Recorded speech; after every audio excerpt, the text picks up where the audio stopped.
আর আজকে আমরা যেই পোশাক আমাদের মেয়েদের শরীরে তুলে দিয়েছি, আমাদের মেয়েদের শরীরের পোশাক, যেই পোশাক পরে তারা রাস্তায় চলে, তাদের শরীরের উঁচু নিচু অঙ্গ বোঝা যায়। আর ওই অঙ্গ দেখে যুবক ছেলেরা তারা অনুভব করতে থাকে যে তার শরীরটা মোটা না মিহি, তার শরীরের কেমন গঠন থাকে।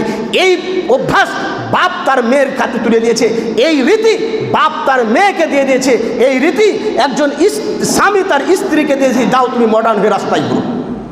কিন্তু আল্লাহ কি বললেন যে তুমি একটা মোটা চাদর ব্যবহার করতে বলো, যাতে সেই চাদরটা গায়ে জড়িয়ে নেবে, আর জড়িয়ে নেওয়ার পরে তার শরীরের উঁচু নিচু অঙ্গ বোঝা যাবে না, তাদেরকে সৌন্দর্য দেখাবে, তাদেরকে কেউ পথভ্রষ্ট করতে পারবে না এবং তাদেরকে কেউ উত্তপ্ত করতে পারবে না।